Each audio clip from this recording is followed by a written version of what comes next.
نحمده ونصلي على رسوله الكريم أما بعد.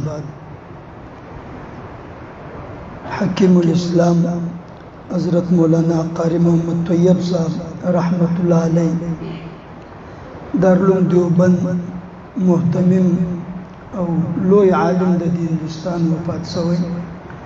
هغه فرمایي د انساني نفس د تهذیب او د تربیت لپاره دو شیان ضروری دي، یو تخلیه او دوم تحلیه.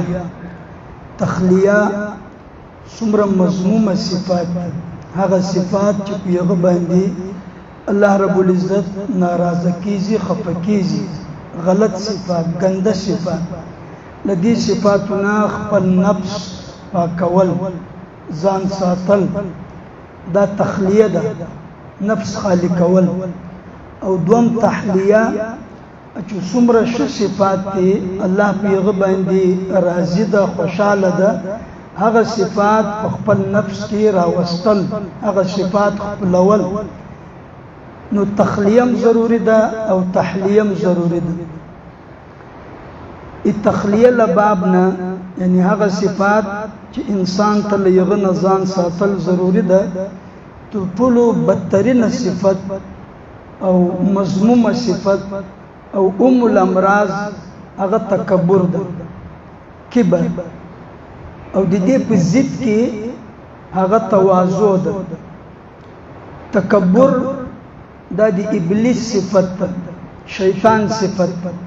تواضع کول دا د موږ ټول پلار ابو البشر او د الله نبی حضرت آدم علیه السلام دا د هغه صفت.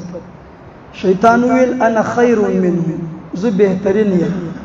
آدم علیہ السلام سو فرمایل ربنا ظلمنا انفسنا وان لم تغفر لنا وترحمنا لنكونن من الخاسرين.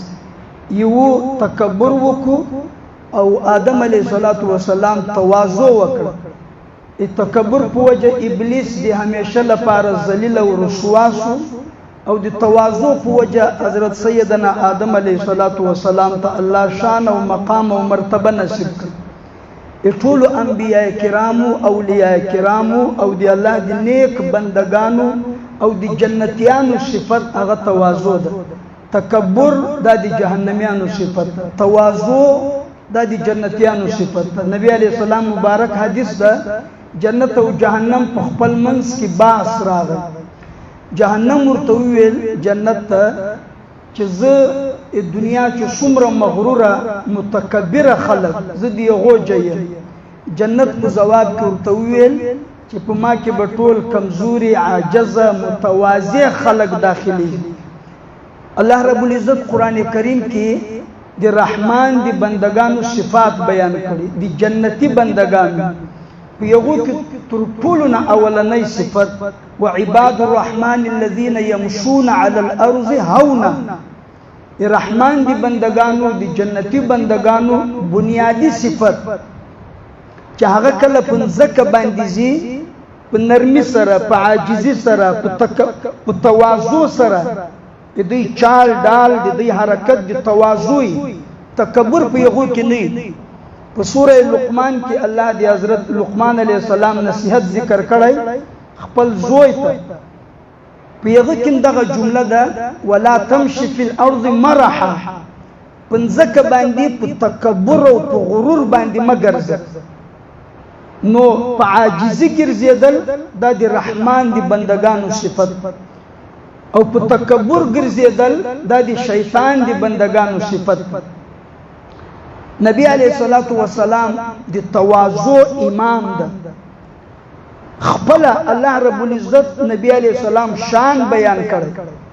نبی علیہ السلام په صفاتو کې تر ټولو عظیمه صفت چې الله بیانوي هغه د عبد، د بندګي ده، د تواضع ده، د عاجزي ده.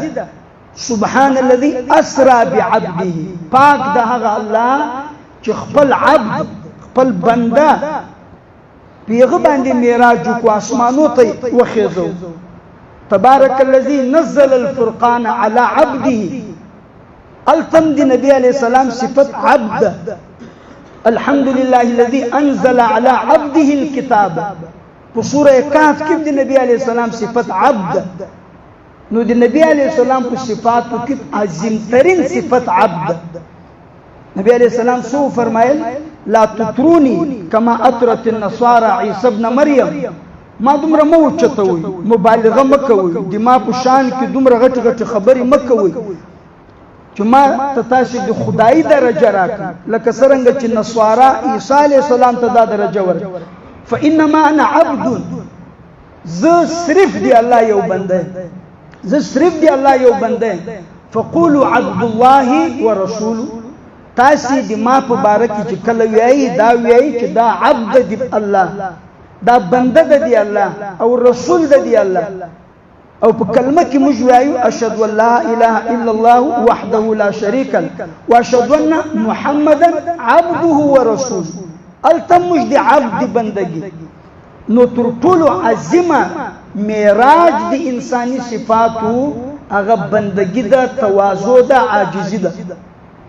نبی علیہ السلام بارک راضی چې نبی علیہ الصلوۃ والسلام کلم د خپل ځان لپاره خاص مقام، خصوصیت، وی آی پی پروتوکول، هټو بچو دغه شی نبی علیہ السلام نه د خوش کړ.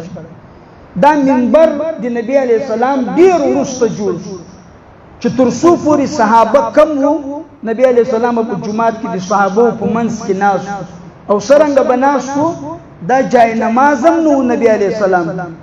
صحابه فرمای وای لباندې نه به یو د کلی سړی راغ، بدو براغ، اعرابي براغ، مجمع کې بالته ودرې د شخ به وکړو من منکم محمد، په تاسو کې محمد څوک ده صلی الله علیه وسلم.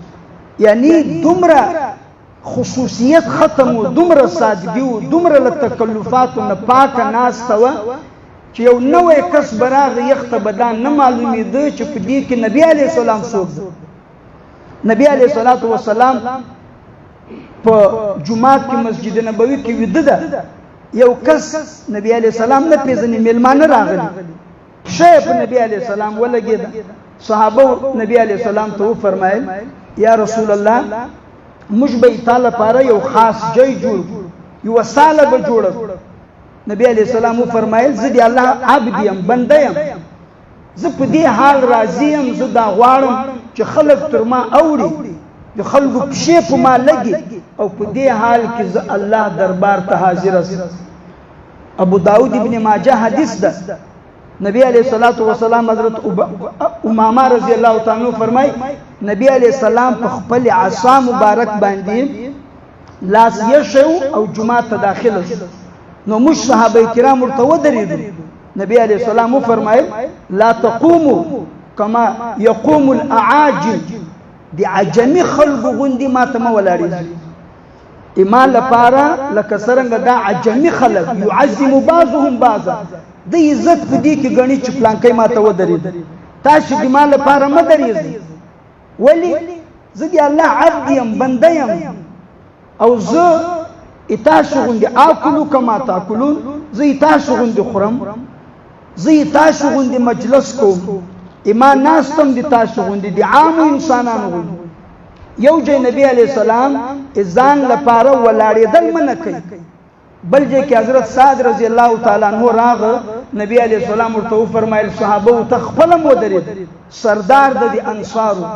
نبی علیہ السلام صحابه ته فرمایل قوموا لسیدکم، بخاری حدیث ده، د خپل سردار مستر لپاره ودرېږئ. خپل نبی علیہ السلام د خپل ذات لپاره حضرت انس فرمای چې کله به نبی علیہ السلام راغ موږ به نه درېدل، ولی ځکه چې نبی علیہ السلام نه خوښو. نو یو طرف ته منع کوي او بل طرف ته صحابه ته وی چې د صاد لپاره ودرېږي. نو علماء په دې احادیثو کې تطبیق څرنګه راوستي، څرنګه په دواړو عمل کوي. یو سړی چې د ځان لپاره دا خوشي چې خلق ما ته ودرېږي، دا غواړي په زړه کې دی، په دې خوشحالېږي، دې طلبي، داسې سړي لپاره ولاړېدا روانه ده. هغه که ملا ده، هغه که پیر ده، هغه که شیخ ده، مفتی ده، امام ده، بزرګ ده، که هر څوک کوم سړی چې دا غواړي چې ما ته خلق ولاړ شي، د هغه لپاره ولاړېدل جایز نه ده. او خپله د یو عالم لپاره د یو نیک سړي لپاره د یو مسیر لپاره دغه په زړه کې طلب نشته چې خلک ماته ودرېږي په کار ده چې دغه د عزت لپاره سړی ودرېږي خو داسې نه چې یو سړی غواړي لکه نن سبا چې کوم رواج حاجي صاحب ده ملا صاحب ده شیخ صاحب ده که څوک ورته ونه درېږي اتې خپئ څوک دومره جرأت نشي کولی ورته درېږي به که سلام نه وکړي اتې خپئ که قدر ورنکې عزت ورنکې جای ورنکې دی پې خپئ دا د انبیاو د صلحاو د بزرګانو نبي علیه السلام سنت او طریقه نه نبی علیه السلام سنت او طریقه هغه عاجزي ده هغه تواضع ده هغه د جنتیانو صفت ده هغه د انبیاو صفت ده هغه د رحمان د بندگانو صفت ده نبی علیه الصلاة والسلام څه فرمایي مسلم شریف حدیث ده ما تواضع احد الا رفعه الله کوم سړی چې تواضع په ځان کې راولي عاجزي په ځان کې راولي الله رب العزت به خامخا یې ته عزت ورکړي خامخا به الله قدر ورکړي متواضع سړی په چا کې تواضع عاجزي انکساري له هغه سره یو هم دشمني نه ساتي د یو چا هم بد نه وي یو سړی هم له هغه سره حسد نه کوي حضرت معاذ رضی الله تعالی عنہ حدیث د کنز العمال راوستی ده نبی علیہ السلام څه فرمایي الا اخبركم بملوك اهل الجنه زه تاسو ته د جنت بادشاهان صرف جنتیان نه جنتیانو کوم بادشاهان هغه خلق ونشي بیا نبی علیہ الصلوۃ والسلام فرمایي كل رجل ضعيف مستضعف ذو تمرين لا يؤبه به هر هغه سړی هغه کمزوري غریب او ضعیف ده خلک یې یو شی نشمیر خلک یې پروا نه کوي عاجز سړی ده کمتره کالی ده یا غوندي جامه کمتره ده د خلکو په نظر کې دیغه حیثیت نسته لو اقسم علی الله لابر خو دی الله په نږدې داسې عزت دی دې سړی کدی په یو خبره باندې قسم واخلي الله دې د قسم به خامخا پوره کړي نو د جنتیانو صفت نبی علیہ السلام دا بیان کړی چې په یو کې به عاجزي کنز العمال حافظ منذری دغه رقم امام سیوطی رحمت الله علیه مناوی په دې باندې سکوت کړی حدیث راوستی نبی علیہ السلام فرمایي ما په امت کې په اخره زمانه داسې ځوانان به چې هغه په پلارو کې په تکبر روان او د یو ښځې به په بازار کې په نخرو ګرځي ما په امت کې په اخره زمانه داسې ځوانان به چې هغه به په لاره کې په تکبر په اکړ سره ګرځي او د یو ښځې به په بازار کې په فخر او په غرور او په تکبر ګرځي او بیا به د ما د امت دوه ډلې شي یو ډله به هغه چې هغه به د الله په لاره کې جهاد کوي او دوه ډله به هغه چې د یو د ژوند هر معامله هر کار د الله نه ما سوا د غیر الله لپاره یعنی یو کار به د الله لپاره نه کوي دنیا لپاره به کوي نو صفات دو صفات دي یو د تکبر صفت ده یو د تواضع صفت یو د شیطان ده او یو د آدم علیه السلام د انبیاء او د بزرګانو د اولیاء ده الله رب العزت لخپل بندنه په عاجزي په تواضع په انکساری په خاکساری په دې باندې الله خوشاله کیږي او په تکبر باندې الله ناراضه کیږي نو مسلمان ته دا پکار ده چې په ځان کې عاجزي راولي اخر خبره کم ایو بزرګ چې روان علاج شاید د تکبر ختمولو دی عاجزي راوستل دا د چې سړی دی خپل ځان په هر چی کې کپ علم باندې کپ مال باندې کپ رنگ باندې کپ خاندان باندې سړی ته غرور راځي دا دی وی دا یو شیم دي نه ده دا خو یو مردار نطفه ده یو کس روان یو بزرګ مخ ته ورته راغی وای لري سر تمانه پیژنې زه سوچ ډیر مغرور یو ورته ولې زه دې پیژنم زه دې پیژنم اتا ابتدا اول بنیاد هغه و داسې مردار نطفه ده د منی نطفه ده کپ جامه ولګي جامه نه پاکس ای سړی له بدن ووځي سړی باندې غسل واجب شي او بیا په یو دا مردار نطفه په یو ګنده ځای کې د مور پر رحم کې نه میاشتي الته دا قرار نیسي الته دا پرتی او بیا دغه خوراک ګندګي مردارګي ویني او بیا چې کله دنیا ته راشي په دنیا کې دی ګرځي